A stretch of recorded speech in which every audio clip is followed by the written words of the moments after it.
The room went quiet the moment the footage began to play, the kind of silence that felt heavy rather than calm. 12 representatives from different species sat around the long oval table aboard the Vidian flagship, their eyes fixed on the massive screen hovering at the center of the chamber. None of them realized it yet, but in the next few minutes, everything they believed about humanity, and warfare itself, was about to be shattered. "Play it again," Ambassador Zorax said quietly, his voice tighter than usual. His emerald skin had faded several shades lighter, a visible sign of stress among his people. "Slow it down this time." The recording restarted. It showed a human research station drifting through the asteroid belt between Mars and Jupiter. By Galactic Confederation standards, it was laughably simple: modular metal segments bolted together in a rough ring, thin solar panels stretching outward like petals. No heavy armor. No visible weapons platforms. Just a small outpost that clearly wasn't meant for war. The timestamp confirmed the footage was recent. 3 standard days old. Without warning, 3 ships slid into view. Their hulls were blood-red, angular, and unmistakable. Draxian pirates. A ripple of unease moved through the chamber. The Draxians were infamous across multiple systems. Raiders who targeted isolated settlements and species deemed too weak to resist. They didn't negotiate. They overwhelmed, stripped, and vanished. The pirates struck with practiced efficiency. Energy lances flared, slamming into the station's exterior. Defensive systems went dark almost immediately. "Textbook assault," muttered Krell, the Confederation's senior military advisor. "Nothing unusual so far." Then the humans responded. Instead of broadcasting surrender signals, a human male appeared on the station's communication feed. His face was marked with tension, but there was no panic in his eyes. "All personnel, this is Captain Hayes," the man said calmly. "Battle stations. Implement Protocol Sierra. This is not a drill." Several delegates leaned forward. "They're resisting?" whispered Science Officer Ma. "Against Draxians?" On screen, humans moved quickly through narrow corridors, pulling on pressure suits, distributing weapons that looked almost primitive: metal firearms, compact blades, devices powered by chemical reactions instead of energy cells. "They expect those to penetrate Draxian shields?"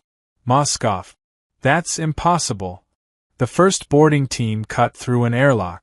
The Draxians entered confidently, large, scaled figures armored in heavy combat suit. That confidence vanished seconds later. Instead of charging forward, the humans vented atmosphere from adjacent sections. Violent currents tore through the corridor, slamming the Draxians into bulkheads and spinning them helplessly in zero gravity. "Environmental weaponization," Dren, a tactical analyst, said slowly. "They're using the station itself." In engineering, another scene unfolded. A human with graying hair, identified as Chief Engineer Powell, was rerouting power manually, sparks flying around him.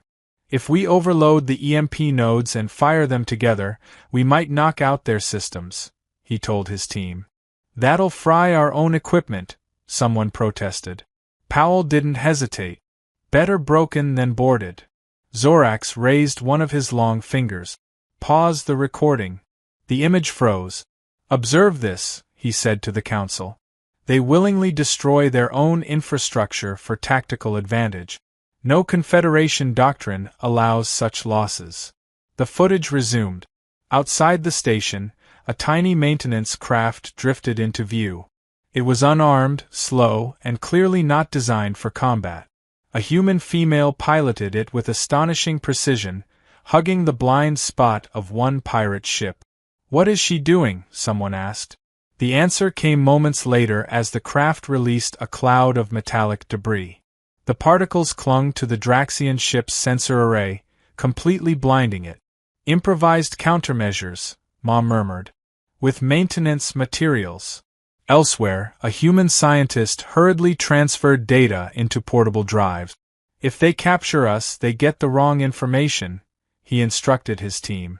"Make us look weaker than we are." In the medical bay, A human doctor shielded injured personnel with her own body as debris tore through the room, refusing to retreat until everyone else was clear. They prioritize group survival over self-preservation, noted psychologist Shintar. Even under extreme threat. Then came the moment that truly unsettled the room. 6 humans boarded one of the Draxian ships, armed with crude weapons, wearing basic suit. "They're insane," someone whispered. But the humans moved with precision, hand signals, mechanical traps, silent coordination.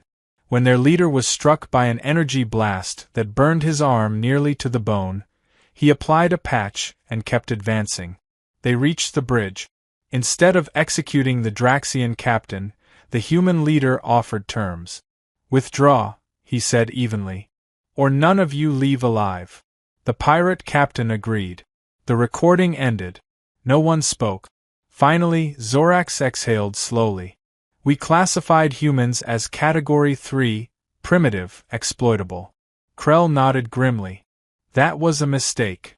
They lack advanced technology," Shintar said, "but they compensate with adaptability, sacrifice, and something else."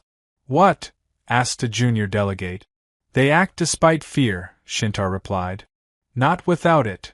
Zorax rose to his full height. "If this is how they respond to pirates," he said quietly, "imagine their response to an empire."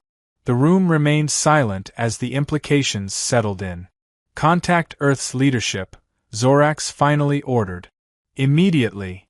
3 days after the incident in the asteroid belt, the Galactic Confederation's observation platform near Jupiter received an encrypted transmission marked urgent. Ambassador Zorax stood in the command chamber, the faint glow of tactical displays reflecting off his tense expression as the message finished decoding. What he read made the thin ridges along his neck stiffen. "The Draxian horde has reviewed our analysis," he announced to the assembled observers. "They do not see the engagement as a warning. They see it as a challenge." A low murmur spread through the chamber. "Their High Commander believes the pirates failed due to poor execution," Zorax continued. "He is deploying a larger force toward the human lunar colony to prove Draxian superiority." Science Officer Mila's sensory tendrils curled uneasily. "That assumption is catastrophically flawed. The humans did not win by chance. They adapted in real time." Krell folded his armored arms. "Whether the Draxians understand that or not is irrelevant. Their fleet will arrive within hours." As if summoned by his words, long-range sensors flared to life. 7 warships, true military vessels this time, slid into view, their massive red hulls blotting out the stars as they altered course toward Earth's moon. The observers shifted their focus to the lunar surface.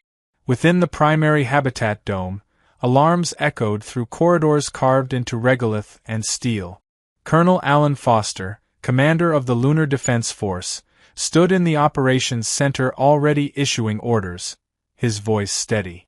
"Unidentified hostile vessels entering lunar orbit," he reported to Earth. "Configuration matches prior attackers. Defensive protocols are active. Requesting immediate fleet support." Admiral Catherine Wilson appeared on the screen moments later, her posture rigid but controlled. "Support is en route, Colonel. Hold your position. You're not alone." The Confederation observers noticed something unsettling. There was no panic among the humans. Civilians moved calmly toward shelters. Defense crews took positions they had clearly rehearsed countless times. "They prepared for this," Shintar said softly, "before ever meeting hostile aliens." On the lunar surface, Dr. Olivia Johnson supervised engineers powering up a system most of them had only seen in simulations. "Bring the electromagnetic disruptors online," she ordered. One technician hesitated. "That pulse will interfere with our own infrastructure." Johnson met his gaze without hesitation. "We designed our systems to survive it. The Draxians didn't." Above the moon, the first Draxian volleys struck, brilliant arcs of energy slamming into what appeared to be the colony's main power complex. The explosions were spectacular and meaningless. Decoys, Krell muttered as sensors confirmed the real reactors were buried deep beneath layers of lunar rock. Colonel Foster's voice echoed through the colony. All units, initiate Operation Phalanx. Air wings, you are cleared to launch. Hidden hangars opened across the moon's surface. Sleek, angular craft burst upward, hugging the terrain before climbing sharply into space. These fighters don't match known human designs, Mila said. They were hidden. Lieutenant Greg Martinez led the first squadron, his voice calm over the comms. Low gravity gives us the edge. Use the surface. Don't chase, strike and vanish. The human fighters skimmed crater rims, popped up to fire railgun bursts, then disappeared again. Draxian targeting systems, designed for open space combat, struggled to keep lock in the chaotic environment. When one warship descended too low in pursuit, Johnson triggered the EMP array. The pulse rippled invisibly through space. The Draxian vessel went dark, its trajectory faltering before it slammed into a crater in a plume of debris. Before the observers could process that loss, Earth's fleet arrived. By Confederation standards, it was unimpressive, an uneven mix of military ships and hastily retrofitted civilian vessels. Yet they moved with purpose, splitting into coordinated formations. They're using ancient maneuver theory, Krell said as the fleet divided. A pincer attack. As the main group engaged head-on, a smaller wing looped behind the Draxians. The final group held back. Then the surprise came. Small containers launched from the reserve ships, attaching magnetically to Draxian hulls. Seconds later, clouds of microscopic machines poured out, swarming over sensor arrays and weapon ports. Nanoscale warfare, Mila whispered. They deployed it tactically. A human captain continued fighting despite severe injuries, refusing evacuation. On the lunar surface, medics performed surgeries under chemical lights after power was diverted to shields protecting civilian domes. When the Draxian commander ordered a final strike on the colony itself, Foster activated the last defense. A prototype energy barrier flared into existence, draining the colony into darkness, but holding. The flagship's weapons died moments later as the nanomachines finished their work. Admiral Wilson opened a channel. You're beaten. Surrender. This time, the Draxian commander obeyed. In the observation post, silence returned. They defended civilians while under attack, Shintar said slowly. That shaped every decision. Zorax watched as human ships secured prisoners instead of executing them. Victory was not enough, he murmured. They chose restraint. The data streaming in painted a terrifying picture. A species that prepared for threats it hadn't faced, sacrificed without hesitation, adapted faster than probability models allowed, and fought hardest when protecting others. We must report this immediately, Zorax said, and pray the Draxians learn from their defeat.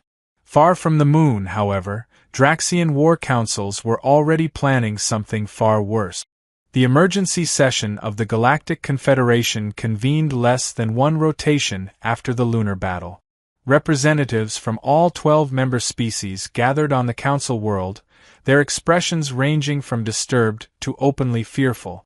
Ambassador Zorax stood at the center of the chamber as holographic projections replayed critical moments from the fighting, human fighters darting through craters, nanomachines eating through superior technology, medics shielding enemy prisoners from debris. When the presentation ended, the chamber remained silent far longer than protocol allowed. High Counselor Vexna finally spoke, her ancient voice echoing through the hall.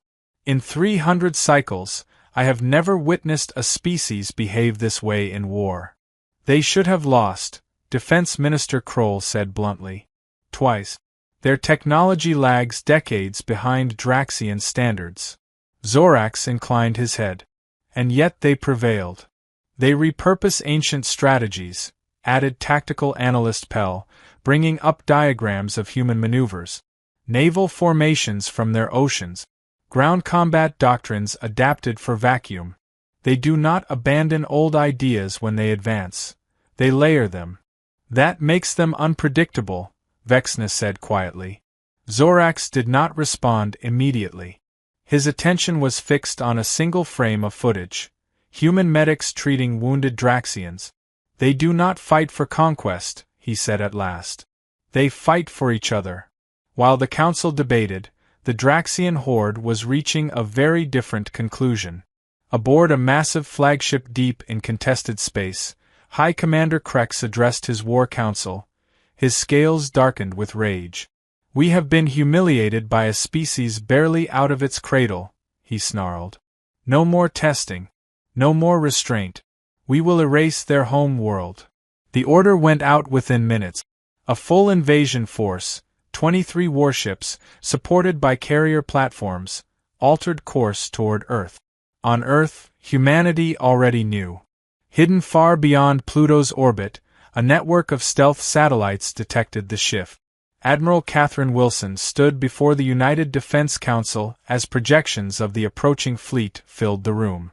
"This is the invasion we planned for," she said evenly. "And the one we hoped we'd never need." President Stephen Clark folded his hands. "Casualty estimates?" Wilson didn't soften it. "High. If we fail." Defense Minister Patricia Wong rose. "Operation Guardian is ready. We've been preparing since first contact." Across Earth's orbit, civilian stations were quietly transformed. Hull panels opened to reveal concealed weapons. Docking bays became launch platforms. Engineers worked without pause, installing systems designed years earlier but never meant to be used. Captain Ben Martinez oversaw the conversion of Space Station Liberty, the largest orbital habitat. "I need those rail platforms online in 12 hours, he told his team. "No excuses." In a secured research complex, Dr. Linda Chen unveiled humanity's final contingency to military leadership. Thousands of small drones filled the display, simple individually, devastating together. "We call it the swarm," she said. "Quantity over complexity. Overwhelming saturation." "Have they been tested?" General Rivera asked. "Only in simulations," Chen replied. "But they behave exactly as designed." "Then deploy them," Rivera said. The Confederation observation post detected the Draxian fleet days later. Ambassador Zorax watched the sensor data populate in real time, his unease growing with every confirmed contact. "This is not retaliation," he said softly. "It's extermination." Psychologist Shintar looked troubled. "Should we warn the humans?" "Our mandate forbids interference," Krell replied. Zorax studied the human response channels. "They don't need a warning." He was right. Deep beneath the Pacific Ocean, Admiral Wilson addressed the combined Earth Defense Forces. "The Draxians believe superiority guarantees victory. They underestimate us. That mistake ends today." The first line of defense surprised even the Confederation observers. A group of unarmed transport vessels moved into the Draxian approach path. "Suicide," Mila whispered. The answer came seconds later as the transports released their cargo, thousands of space mines disguised as debris. The Draxian advance guard slammed into the field, explosions ripping through their formation and forcing the fleet to slow. That hesitation cost them. Captain Maria Alvarez guided the stealth vessel Shadow through the chaos, her ship nearly invisible against the starfield. "Maintain trajectory," she whispered to her crew. "They can't see us." In the observation post, Mila stared at her readings. "They've developed true stealth materials. Absorption matrices we thought impossible for their metallurgy." The main battle erupted near Jupiter's orbit. Human ships used the planet's immense gravity and radiation belts as weapons, drawing Draxian cruisers into fatal pursuit arc. "Pull up at the last second," Major Eric Powell instructed his pilots calmly. "They're heavier. They won't make it." 3 Draxian ships vanished into Jupiter's atmosphere before the horde adapted. That was when Alvarez struck. "Deploy the swarm." Thousands of drones poured from the Shadow, racing toward the Draxian flagship.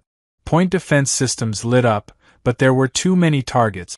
The drones punched through defenses, detonating against sensors, engines, and weapon node. On the Draxian bridge, systems failed in cascading waves. They fight like predators from their world, Krell muttered. Insects. Packs. Primitive, Mila said. And devastating. With coordination shattered, Admiral Wilson ordered reserve forces forward. Encirclement followed. Surrender signals flickered across multiple Draxian vessels. High Commander Krex, his invasion collapsing, gave a final order to strike Earth directly. But Earth had one last answer. Ground-based energy arrays hidden beneath ordinary observatories activated, firing precise beams into space. The final Draxian advance died before it reached orbit. In the observation post, Zorax closed his eyes briefly. They are not just defending, he said. They are reshaping warfare. And the war, despite this victory, was far from over. The solar system fell into a strange, fragile quiet after the last Draxian ships were driven back. Wreckage drifted in slow arcs around Jupiter and Mars, silent reminders of how close everything had come to annihilation. On Earth, celebrations erupted in cities across the planet, but beneath the relief ran a deep current of unease. Humanity had survived, but it had also revealed itself to the galaxy. In the Galactic Confederation observation post, Ambassador Zorax compiled his report with unusual care. The data scrolling across his display defied established models of species development. Military advisor Krell stood beside him, replaying battle sequences again and again. They rely on deception constantly, Krell said. False retreat, decoy targets, hidden weapons. No concept of honorable engagement. Science Officer Mila disagreed softly. Honor is a luxury for those who expect to survive regardless. For humans, survival is never assumed. Psychologist Shintar had been silent for a long time, her attention fixed on intercepted human communications. Finally, she activated a recording. My engines are failing, I'm losing thrust, a pilot said, his breathing strained but controlled. Hold on, another voice replied instantly. I'm coming to you. Negative, the first pilot said. Too risky. Finish the mission. A pause. Then, not leaving you. Shintar ended the playback. This pattern repeats constantly. They willingly endanger strategic success to save individuals. That's irrational, Krell said. No, Zorax replied quietly. It's human. On Earth, Admiral Catherine Wilson convened her senior commanders in a secure facility beneath the Pacific seabed. Faces were drawn, uniforms marked with exhaustion, but no one suggested standing down. 17 Draxian ships escaped, Wilson said, gesturing to the tactical map. Intelligence believes they're regrouping beyond Neptune. Colonel Jack Rivera brought up new sensor data. Unusual energy signatures. Long-range communications. They're calling for reinforcements. Defense Minister Wong frowned. We need time to repair. To integrate what we've captured. We don't have it, Wilson said flatly. If they return in force, the next attack will be worse. President Clark listened in silence before nodding once. Prepare an offensive option. Aboard the captured Draxian flagship now docked in Earth orbit, Dr. Linda Chun and her team worked tirelessly. Human engineers crawled through alien corridors, documenting systems decades beyond Earth's own designs. Their weapons are advanced, Chun reported to General Baker, but their networks are fragile. No real cybersecurity. They never imagined infiltration. Her assistant looked up from a console. We've cracked their communications. We can hear everything. That intelligence arrived just in time. Beyond Neptune, the battered remnants of the Draxian force gathered around a makeshift base assembled from damaged ships. Subcommander Var, now in charge after Krex's capture, addressed his officers with forced confidence. Reinforcements will arrive within 7 rotations, he declared. Then we return and finish this. Every word was intercepted. Colonel Rivera briefed the military council. 7 rotations gives us roughly 10 days. Captain Maria Alvarez spoke up from the far end of the table. We don't need to wait. The room turned toward her. My ship can reach their base undetected, she continued. We insert a small team, deploy Dr. Chen's virus directly into their core systems, and leave before they know what happened. General Baker shook his head. If you're detected, there's no rescue. Alvarez didn't hesitate. We understand. In the Confederation observation post, alarms flickered as a single human vessel slipped away from Earth's defensive perimeter. They're moving already, Mila said in disbelief. Zorax felt a chill. They refused to wait. The stealth ship Shadow vanished into deep space, its profile dissolving into sensor noise. Inside, Captain Alvarez maintained total silence as the vessel coasted toward the outer solar system. With her was a 4-person insertion team led by Lieutenant Peter Russell, an expert in electronic warfare. One chance, Russell told his team quietly. 3 minutes once the upload begins. The Draxian base orbited a small, airless moon, its defenses minimal. The Draxians believed themselves hidden and focused entirely on repairs. Overconfidence. Using the moon's shadow as cover, the shadow released 4 one-person pods. They drifted silently to a maintenance airlock on the base's exterior. Tools fashioned from reverse-engineered alien tech made short work of the lock.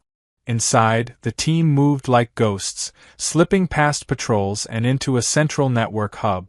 Russell connected the device, small, unremarkable. Upload started, he whispered. 60 seconds. A patrol passed nearby.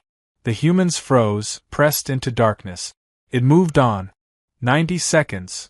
The progress bar filled. Done. Alarms erupted throughout the base, but the virus had already redirected emergency responses, sending Draxians rushing away from the intrusion point. The team exfiltrated just as chaos spread, their pods racing back toward the shadow. Moments later, the ship slipped away unnoticed.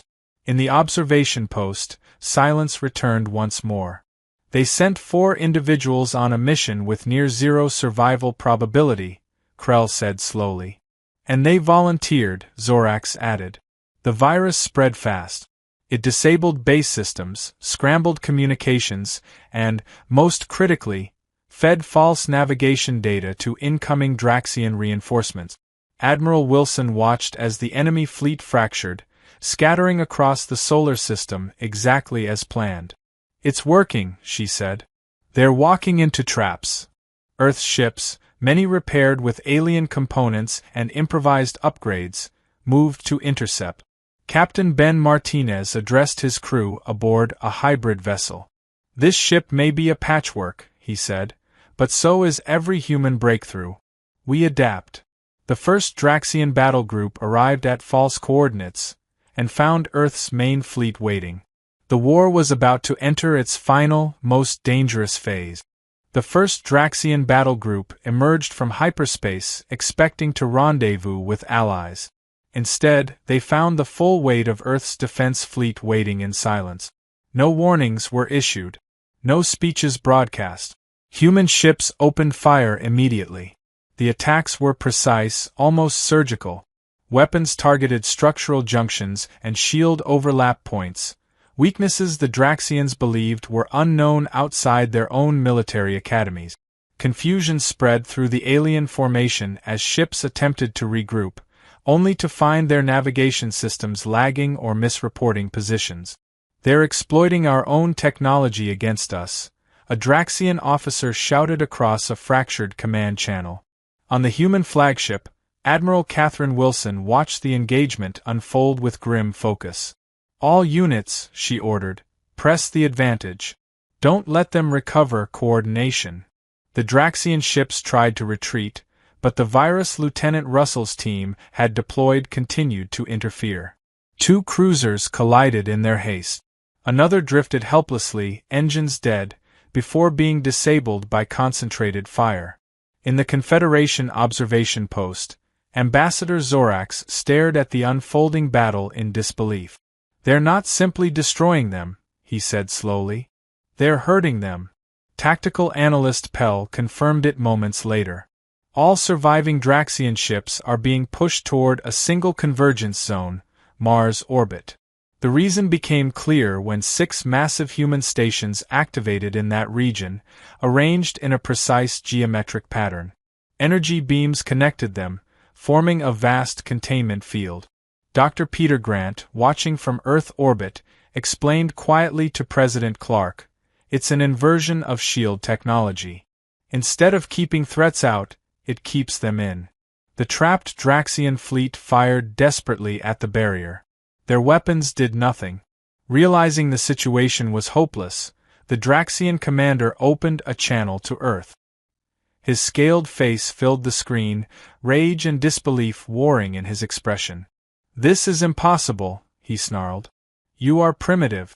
You should not be capable of this." Admiral Wilson's reply was calm, almost gentle. "We adapt. It's what we do." After tense negotiations, surrender terms were agreed upon. Remaining Draxian ships would withdraw from the solar system under strict conditions. Prisoners would be held pending formal treaties. Across Earth, the war officially ended. In the aftermath, repair crews worked across orbit and surface alike. Human medics treated wounded Draxians alongside their own, a sight that deeply unsettled the Confederation observers. "I cannot reconcile this," Shintar admitted. "They fight with terrifying efficiency, and then show mercy." "That contradiction is exactly who they are," Zorax replied. On Earth, Admiral Wilson stood alone in her office, gazing at the stars. President Clark joined her, hands clasped behind his back. "We won," he said. "For now," she answered. "But the galaxy is watching. And that worries you?"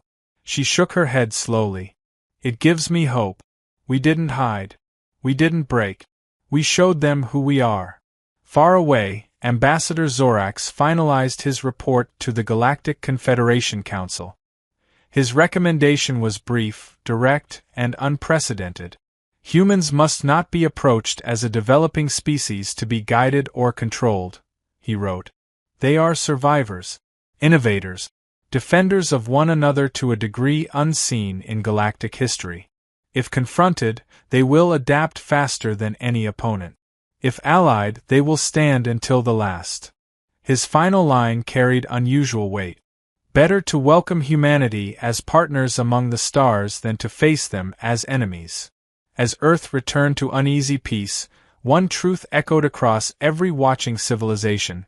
The galaxy had just met a species that refused to surrender, refused to stagnate, and refused to fight alone. And humanity was only getting started.